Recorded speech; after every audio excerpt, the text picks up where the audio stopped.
Introducing Economic Development, a Global Perspective. Contents of the report: How the Other Half Live, Economics and Development Studies. What do we mean by development? The future of the Millennium Development Goals.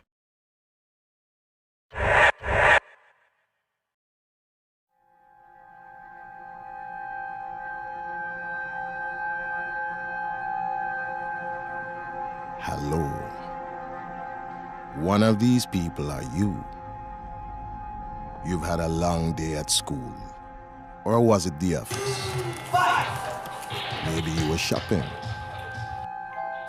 Now you are home. These people live in constant fear of eviction. In this place, people die so we can get mobile phones. You've heard it all before, haven't you? Children working as slaves to pay You the feel a interest mixture on of debts sorrow they can never repay. and cynicism. This The world is richer than it has ever been, and yet there seems to be more poor people than ever. Economies have been on the edge of a financial and economic precipice.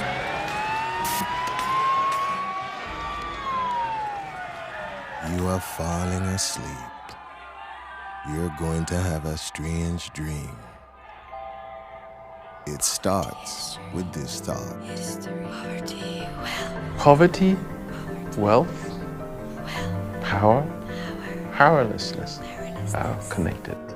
There are bureaucracies and systems being built on the sufferings of others all the time. Behind every single form of modern poverty, you find the use of force. Poverty isn't solved automatically by growth. It's difficult to work out exactly what is reducing poverty.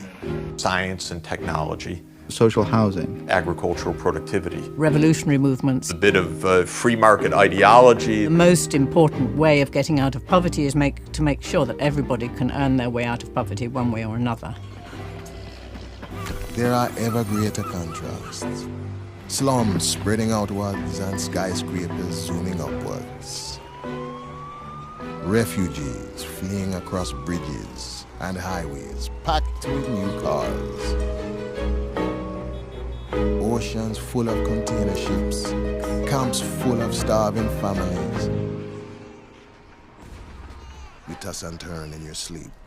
You think while few people are starving, there is still a massive underclass servicing the rich.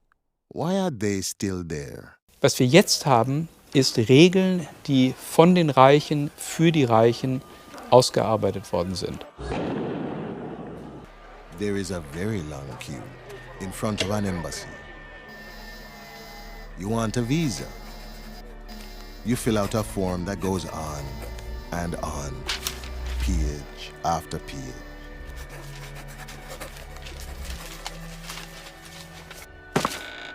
You give the form to a man who tears it up in your face. And now you are on an endless ocean, in a tiny boat. You are escaping from your poor country to a rich country. But as you look down, you see that the ocean is full of banknotes, flowing from your homeland towards the place where you are going. Die gesamten Ausflüsse aus den armen Ländern werden auf ungefähr 1000 Milliarden US-Dollar geschätzt. Das entspricht ungefähr 8 bis 10 Mal der gesamten offiziellen Entwicklungshilfe, die in diese Länder hineinfließt. Und ich glaube, dass eine Reform dieses Systems mehr zur Armutsvermeidung beitragen würde als die gesamte Entwicklungshilfe. And now you find you have that job in a rich country, in a rich company, an auction house. But you're just an unpaid intern. Your job is to carry out the paintings at the auction. This one is Edvard Munch's The Scream.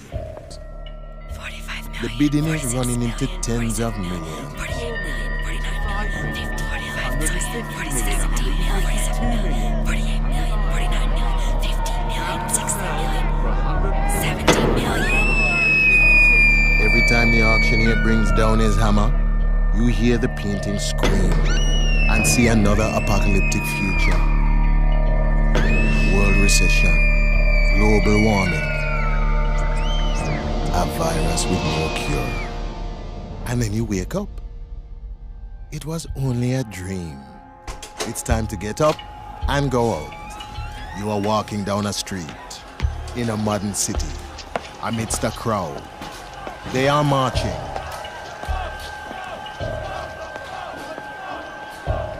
There was an idea called trickle-down economics. If you could just get the economy to grow, everybody would benefit. Sometimes a rising tide lifts all boats. That's nonsense. It's not true.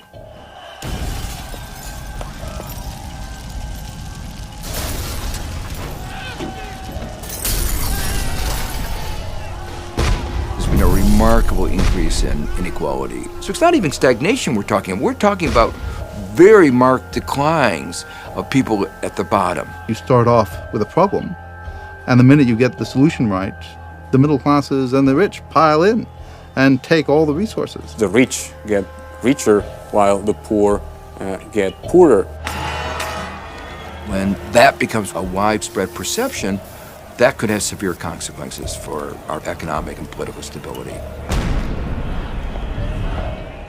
You turn a corner. You see a house. It's my house. Your house. These are all the things you own. All the things I own. And this is your mirror. My mirror. And it's like a moment from a dream, except it's real. And now you are poor.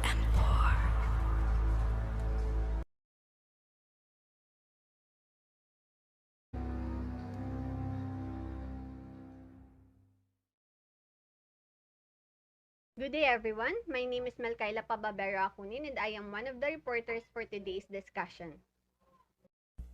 Every morning, people around the world wake up to begin a new day, but their circumstances are vastly different. Some people reside in spacious, comfortable homes.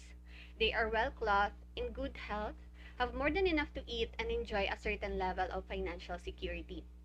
Others, who make up the majority of the planet's more than 7 billion people, are in a much worse situation.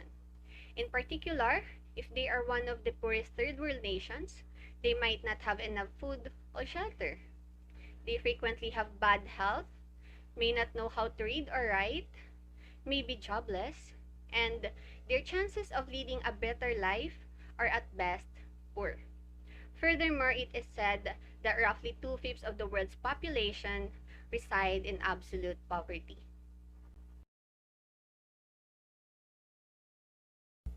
Absolute poverty is a situation of being unable to meet the minimum levels of income, food, clothing, healthcare, shelter, and other essentials.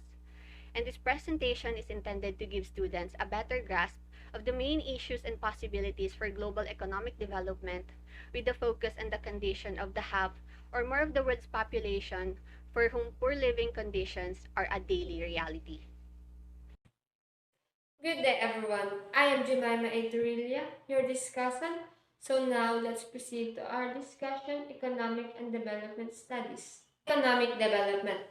It is one of the newest, most exciting, and most challenging branches of the broader disciplines of economics and political economy. It is a discipline that is rapidly rising in its very own distinct analytical and methodological identity. First development economist was Adam Smith. He is the one who wrote The Wealth of Nations in the year of 1776. It became the first treatise on economic development. Nature of development economics. First is traditional economics. It is an approach to economics that emphasizes utility, profit maximization, market efficiency, and determination equilibrium. In addition, it is concerned with efficient, discussed allocation of scarce productive resources and with the optimal growth of these resources over time so as to produce an ever-expanding range of goods and services and to achieve sustained growth. Second is political economy. It is the attempt to merge economic analysis with practical politics to view economic activity in its political context. Political economy has four major political theories. First is liberalism. Liberalism is a political and economic philosophy that places a strong emphasis on the autonomy of the individual, equality of opportunity, and the defense of individual rights, primarily to life, liberty, and property. It is initially against the state and later against both the state and private economic actors such as companies. Second is mercantilism. Mercantilism is an economic strategy employed by the governments to increase state power at the expense of the other nations. Governments aim to make sure that exports were more than imports and to amass money in the form of bullion, mostly gold and silver.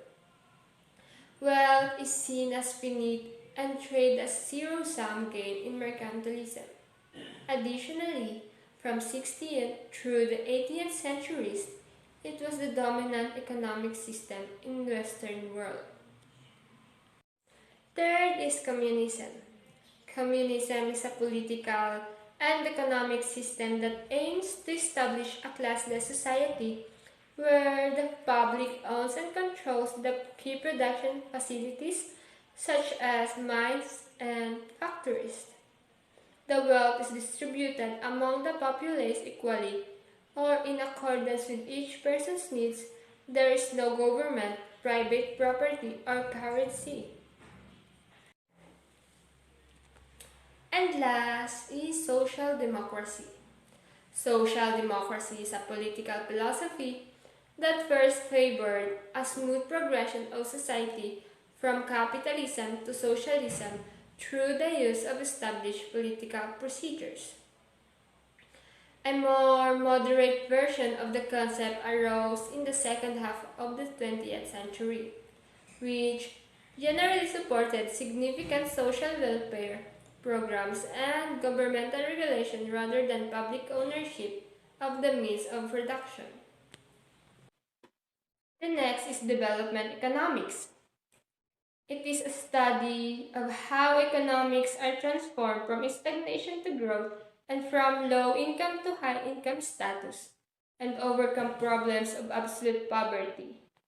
It develops norms, institutions, and policies that aid in the transformation of low-income nations into modern, developed nations in an effort to promote the economic and social development of low-income nations and to improve living conditions and well-being of the poorest economies.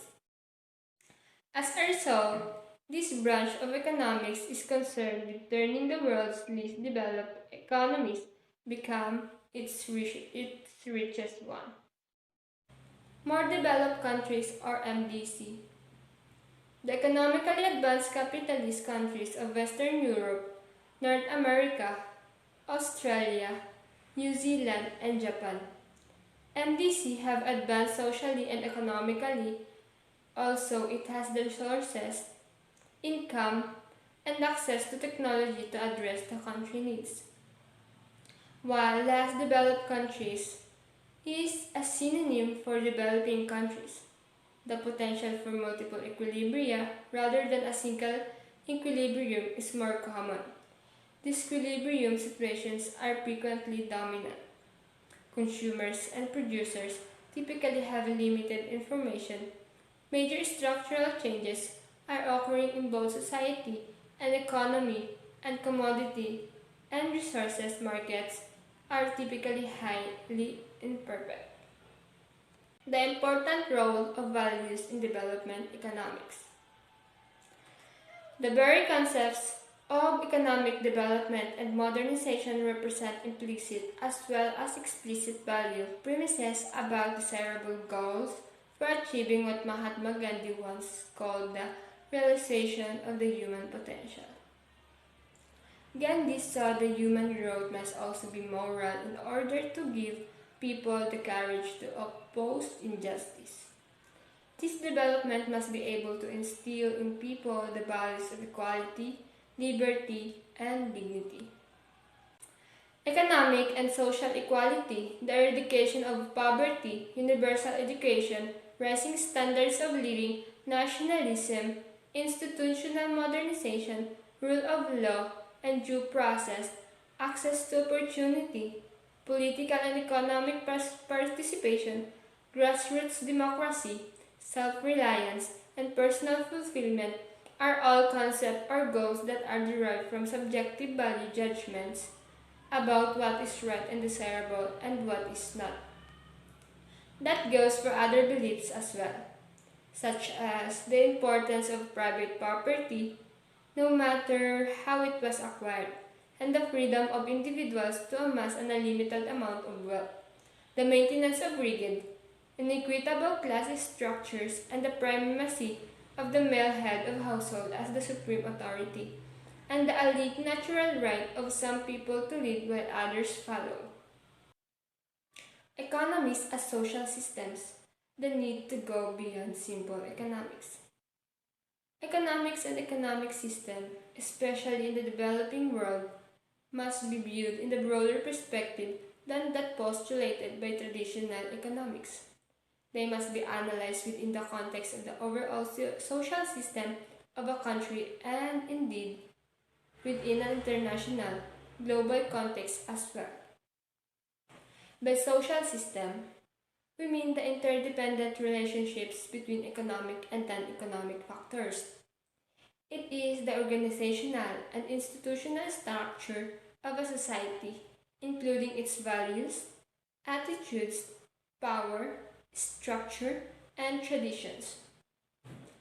Values and attitudes and institutions, both domestic and international, play a significant role in the overall development process. Values is the principles, standards, or qualities that a society or groups within it considers worthwhile or desirable. Attitudes is the states of mind or feelings of an individual, group, or society regarding issues such as material gain, hard work, saving for the future, and sharing wealth. While institutions is the norms, rules of conduct, and generally accepted ways of doing things. What do we mean by development? Good day everyone, I'm Janice Andy Aragon and this is one of your discussants for today. What comes into your mind if you hear the word development? Is it growth, progress, or success? This term may mean different things to people. However, how would we be able to know if a country is developing or not? That is why it is important that we have some agreed measurement criteria and working definition on its meaning. Traditional economic measure. Traditionally, development means achieving sustained rates of growth of income per capita.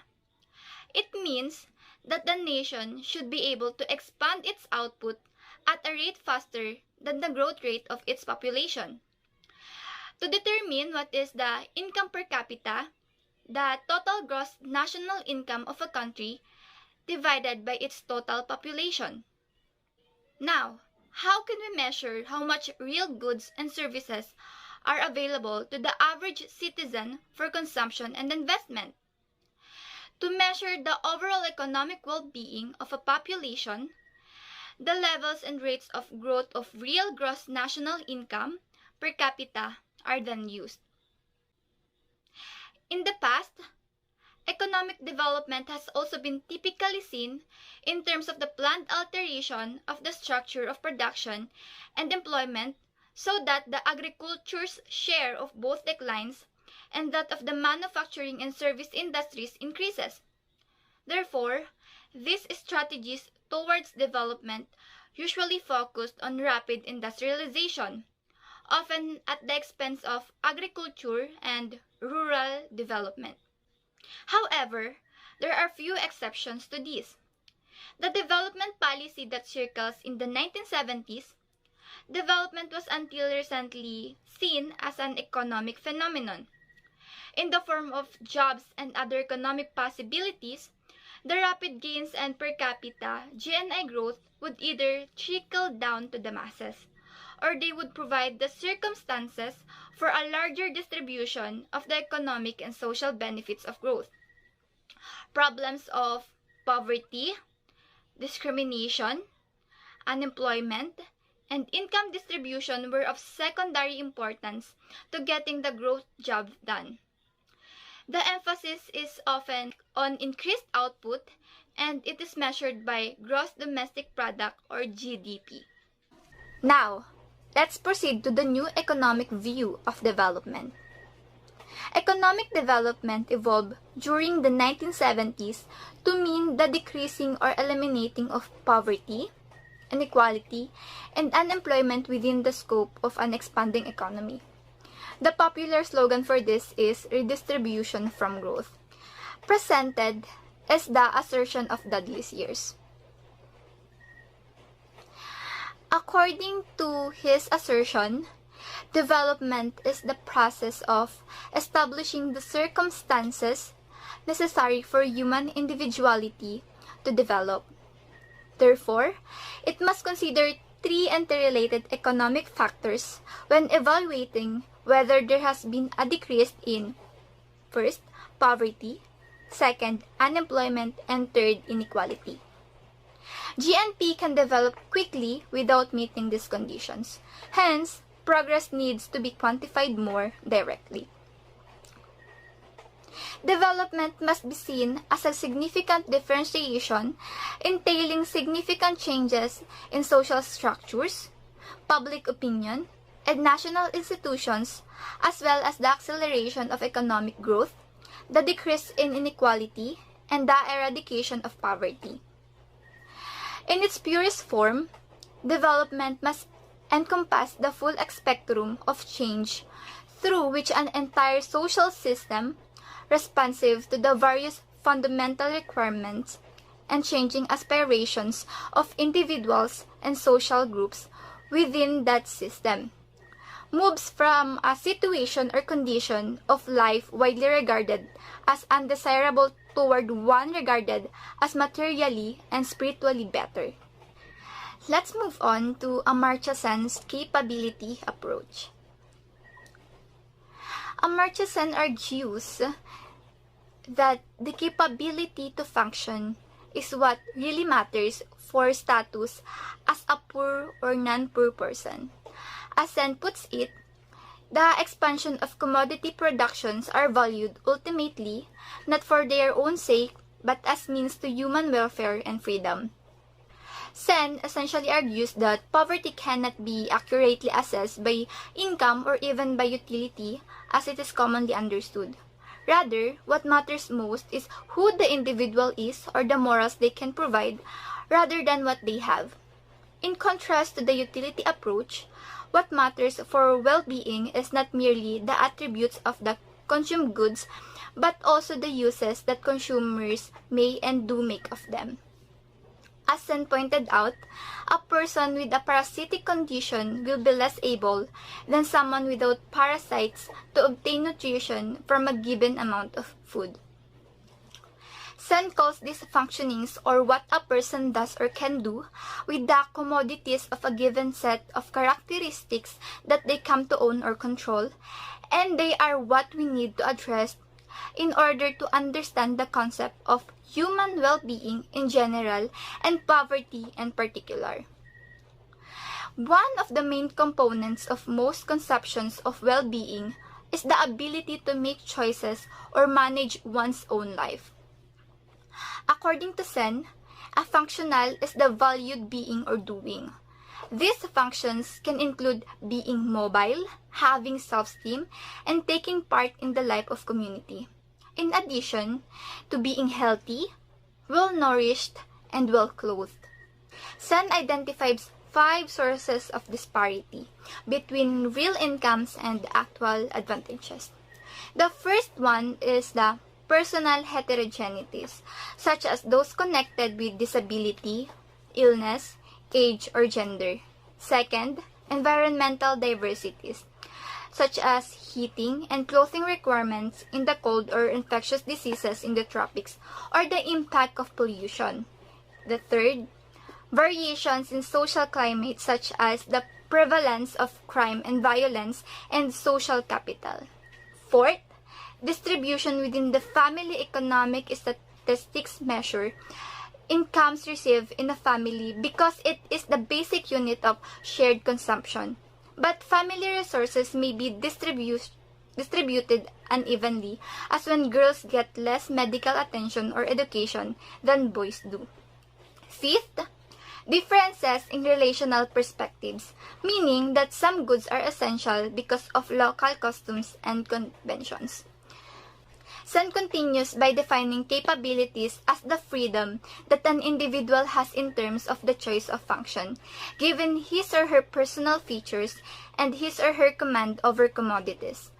Sen's perspective helps explain why countries with high levels of income but low standards of health and education have been labeled as cases of growth without development, and why real income is necessary but to convert the characteristics of commodities into functionings. In most important cases, surely requires health and education as well as income. Health and education play a variety of roles, from something as fundamental as the nutritional benefits and increased personal energy that might result from living parasite-free to the enhanced capacity to appreciate the richness of human life that comes with a comprehensive and in-depth education. The behavior of the poor can frequently be understood in the context of the fact that people in poverty are frequently deprived of the capacity to make meaningful decisions and execute worthwhile actions. Lastly, Sen defines well-being for humans as being well in the broadest sense, which includes being able to participate in community life, being mobile, and having freedom of choice in what one can become and do. Sen also defines well-being for humans as being well in the basic sense of being healthy, well-nourished, well-clothed, literate, and long-lived. For the last topic, development and happiness. Definitely, happiness contributes to human well-being, and higher level of happiness themselves may increase a person's capacity for function. In recent years, economists have evaluated the empirical relationship between subjectively reported satisfaction and happiness and factors like income across countries and over time. As Amartya Sen has argued, a person may well regard happiness as an important function for her well-being. One of the conclusions is that a country's average income is correlated with an increase in the average level of happiness or satisfaction. Take a look at this figure. As shown in this figure, roughly 4 times the percentage of people report that they are not happy or satisfied in Tanzania, Bangladesh, India, and Azerbaijan as in the United States and Sweden. But the relationship is seen only up to an average income of roughly $10,000 to $20,000 per capita. When incomes reach this level, the majority of people have often avoided extreme poverty. Even though there are significant regional variances at these levels, the majority of inhabitants are often very well fed, healthy, and educated. The findings of Happy Science cast doubt on the importance of economic expansion as a goal for high-income nations. However, they also emphasize the value of economic growth in emerging nations regardless of whether the goal is merely happiness or, more convincingly and inclusively, increased human potential.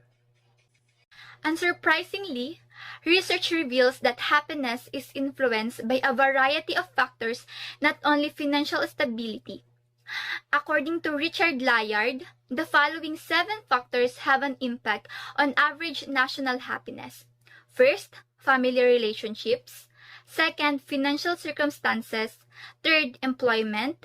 Fourth, social networks. Fifth, health. Sixth, personal freedom. And last, personal values. In particular, the research shows that people are happier when they are not poor, are not divorced or separated, have high levels of trust in other members of society, enjoy high levels of government quality with democratic freedoms, and are religious. The significance of these elements could explain why there are such vast variations in the proportion of people in developing nations with comparable earnings who indicate that they are neither pleased nor happy. In order to understand the inner meaning of development, there should be at least 3 fundamental elements that functions as core values. These 3 core values are the sustenance, self-esteem, and freedom. They pertain to basic human requirements that are present in almost all nations and cultures at all times. Let's proceed to the first core value, sustenance. Sustenance is the ability to meet basic needs such as food, clothing, shelter, and protection necessary to sustain an average human being at the bare minimum level of living. So the first core value of development is all about nurturing the people. It implies that each and every one of us should have an access to the necessities essential for our survival and growth. Because if the members of the society do not flourish personally, neither will the community itself. You see, we always have to start from within in order to grow. Therefore, in order for us to create a community that is productive and healthy, we must first work on improving the welfare of its members so that they can be an effective agents of change. Next, we have the second core value of development, which is self-esteem. Self-esteem is defined as the feeling of worthiness that a society enjoys when its social, political, and economic systems and institutions promote human values such as respect, dignity, integrity, and self-determination. Its nature and form may vary depending on the country and culture it comes from. Along with sustenance, self-esteem or the sense of worth and self-respect and the feeling of not being marginalized are extremely important for individuals' well-being. A healthy community is one that gives its people a sense of security and comfort. The way you see yourself and your value as a person may improve if the society you live in fosters that kind of feeling in you. As a result, it greatly aids in your confidence-building process. Self-esteem or believing in oneself is an essential component of development because it encourages a positive outlook and helps us build our unique selves. Lastly, we have freedom from servitude. Freedom is a situation in which a society has at its disposal a variety of alternatives from which to satisfy its wants, and individuals enjoy real choices according to their preferences. The idea of human freedom is the third and final universal ideal that is proposed to define what development means. So, to better achieve development, one must have his or her own freedom to choose and live their lives as they see fit in order to progress more fully. Having freedom or being free means that you have the control over your life and who you will become in the future. It gives you the opportunity to grow individually, create a unique identity, and flourish. Furthermore, being free gives you the honor of being the captain of your own ship. And it is your own decision whether you'll sail across the ocean amidst the uncertainty of what lies ahead of you to gain new knowledge and experiences, or to stay on your post where you feel comfortable the most. The central role of women, source of life. To make the biggest impact on development, societies must empower and invest in women. Globally, women tend to be poorer than men and more deprived in health and education and in freedoms in its all forms. But if you take a look on what women are capable of, we can see how important they are and the role they play in the development of society. Being a source of life, women can have the primary responsibility in a community.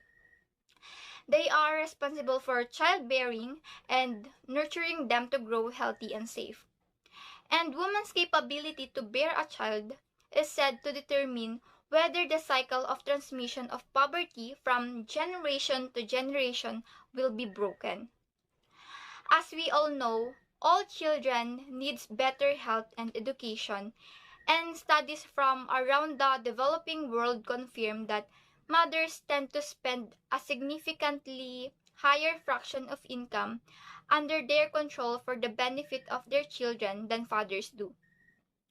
With that, the society must invest on women more to help them grow as empowered human beings, which is essential to achieve holistic development. The three objectives of development. The three objectives of development relate to the three core values of development previously discussed. If the citizens of the society aren't developed themselves, we will never be able to achieve economic progress. And with this set of objectives, we are provided to a clear vision of what we are aiming to accomplish development. Now, what are these three objectives? First is to increase the availability and widen the distribution of basic life-sustaining goods such as food, shelter, health, and protection. Second, the raised level of living including, in addition to higher incomes, the provision of more jobs, better education, and greater attention to cultural and human values, all of which will serve not only to enhance material well-being, but also to generate greater individual and national self-esteem. Third and last, to expand the range of economic and social choices available to individuals and nations by freeing them from servitude and dependence, not only in relation to other people and nation states, but also to the forces of ignorance and human misery. The future of the Millennium Development Goals. Millennium Development Goals, or MDGs, is a set of 8 goals adopted by the 189 member countries of the United Nations in September 2000, committing themselves to making substantial progress toward the eradication of poverty and achieving other human development goals by 2015. The MDGs are the strongest statement yet of the international commitment to ending global poverty. They acknowledge the complex character of development and the need for more than merely raising the poor's earning to end poverty. And unlike anything that came before them, the MDGs have given the development community a clear emphasis. The goals are then assigned specific targets deemed achievable by year 2015 based on the pace of past international development achievements. So what are these 8 goals of Millennium Development and its target? So the first goal of Millennium Development is to eradicate extreme poverty and hunger. Its target is to reduce by half the proportion of people living on less than $1 a day.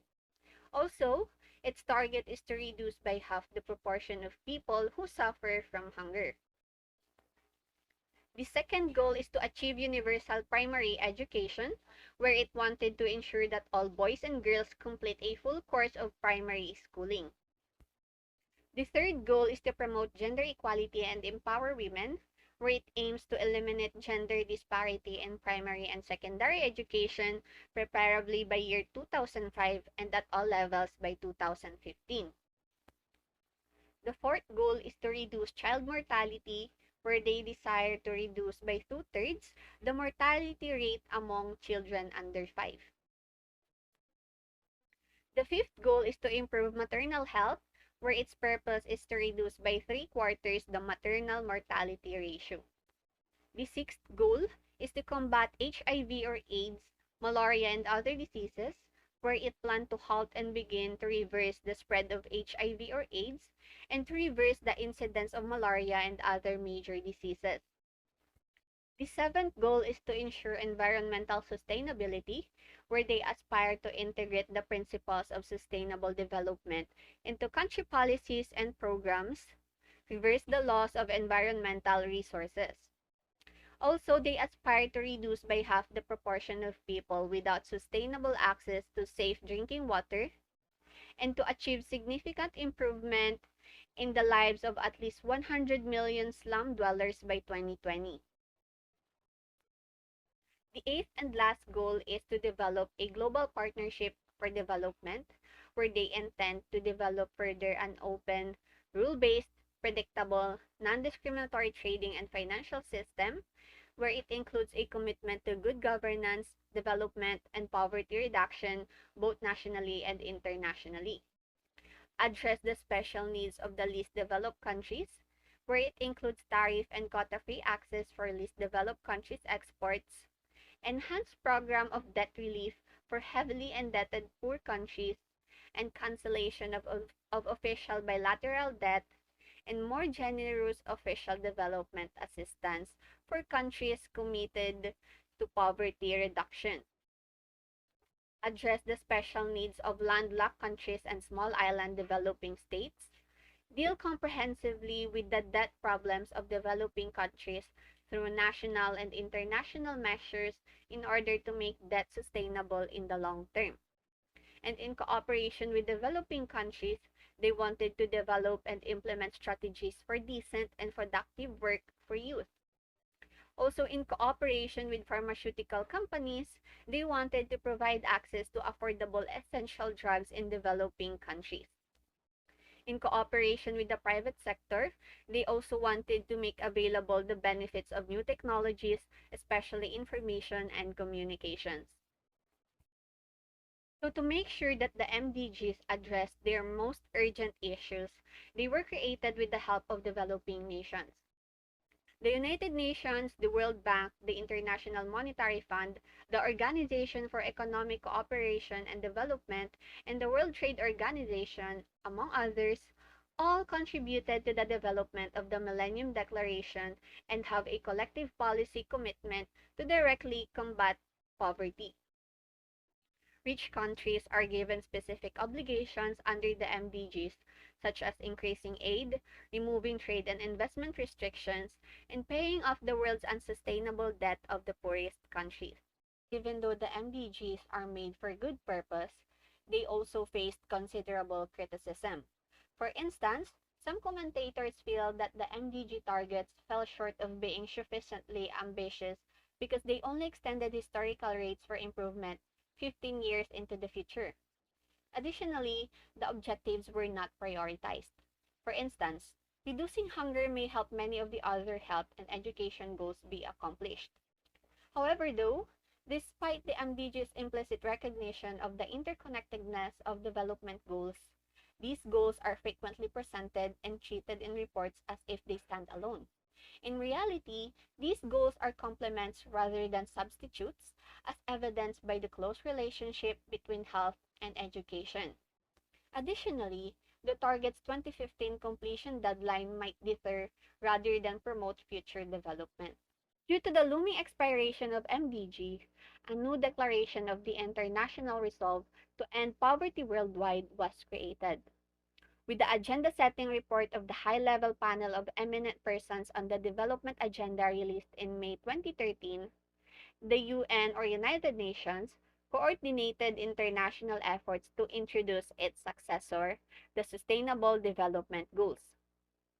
This incredibly varied group of political leaders from all around the world came to a bold decision that is anticipated to have a significant impact on the final form of the SDGs, the post-2015 agenda.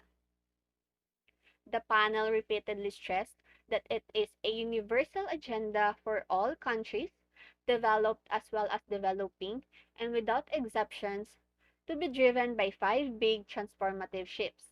These universal shifts are 1. Leave no one behind, to move from reducing to ending extreme poverty in its all forms, in particular to design goals that focus on reaching excluded groups. Second, put sustainable development at the core to integrate the social, economic, and environmental dimensions of sustainability. Third, transform economies for jobs and inclusive growth while moving to sustainable patterns of work and life. Fourth, build peace and effective, open, and accountable institutions for all, which encourage the rule of law, property rights, freedom of speech in the media, open political choice, access to justice, and accountable government and public institutions. Fifth and last, forge a new global partnership so that each priority should involve governments and also others, including people living in poverty, civil society, and indigenous and local communities, multilateral institutions, business, academia, and philanthropy. The high-level panel also agreed on well-recognized and illustrative universal goals and national targets for the SGDs, including an outright end by 2030 of poverty, hunger, child marriage, and preventable under 5 deaths, and specific targets on stunting, social protection coverage, and maternal mortality. The 2030 Agenda for Sustainable Development, adopted by all United Nations member states in 2015, provides a shared blueprint for peace and prosperity for people and the planet now and into the future. At its heart are the 17 Sustainable Development Goals, which are an urgent call for action by all countries, developed and developing, in a global partnership. They recognize that ending poverty and other deprivations must go hand in hand with strategies that improve health and education, reduce inequality, and spur economic growth, all while tackling climate change and working to preserve our oceans and forests. So the 17 Sustainable Development Goals to transform our world are as follows. 1. No poverty. 2. Zero hunger. 3. Good health and well-being. 4. Quality education. 5. Gender equality. 6. Clean water and sanitation. 7. Affordable and clean energy. 8. Decent work and economic growth. 9. Industry, innovation, and infrastructure. 10. Reduced inequality. 11. Sustainable cities and communities. 12. Responsible consumption and production. 13. Climate action. 14. Life below water. 15. Life on land. 16. Peace and justice, strong institutions. And 17. The last, partnerships to achieve the goal. To summarize our presentation, political economy and traditional economics both have a distinct yet significant extension called development economics. So development economics is primarily focused on the economic, social, and institutional mechanisms required to quickly and significantly raise living standards for the large majority of the poor in developing countries, even though it is also necessary to be concerned with efficient resource allocation and the long-term growth of aggregate output.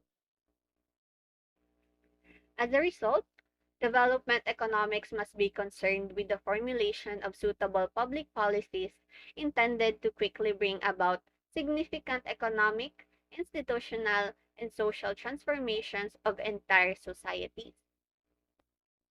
As a social science, economics is focused on people and how to best provide them with the resources they need to realize their full potential as human beings. However, the question of what makes for a desirable existence is one that will never go away. Therefore, economics always involves values and value judgments. A value judgment regarding good development and evil is implied in our very desire to promote progress or underdevelopment. However, various people may have different definitions of development. Therefore, it is essential to clearly define the nature, character, and meaning we derive to development. Traditional issues like what, where, how much, and for whom commodities and services should be produced are among the fundamental economic issues that all civilizations face. They should, however, also address the crucial issue of who specifically affects and decides on economic matters at the national level, as well as whose main interest these decisions fulfill. The topic of which countries and whose influential groups within countries have the greatest influence on the management, transmission, and application of technology, information, and finance must also be taken into account on a worldwide platform. And who do they use the power for essentially? The nature of land tenure arrangement, the influence of social and class stratifications, the structure of credit, education, and health systems, the organization and motivation of government agencies, the machinery of public administrations, and other equally relevant non-economic institutional factors must all be included in any realistic analysis of development problems. Because economists and other policy advisors fail to see the economy as an interdependent social system in which economic and non-economic forces are continually interacting in ways that are sometimes self-reinforcing and other times contradictory, economic development strategies that aim to increase agricultural output, create employment, and eradicate poverty have often failed in the past. As you shall see, underdevelopment is a result of several small-scale market failures, but these failures frequently compound and leave a nation trapped in a cycle of poverty. Government may play a significant role in shifting the economy to a better equilibrium, and in many nations, particularly in East Asia, government has done so. However, all too often, government itself is a component of the poor equilibrium. These many portions of the world's organisms are developed countries. Therefore, regardless of a country's political, social, or economic orientations, the nature and character of its future development should be a primary concern. Two features, one for the few wealthy and the other for the large majority of poor, cannot coexist anymore. In the words of a poet, there will be only one future or none at all.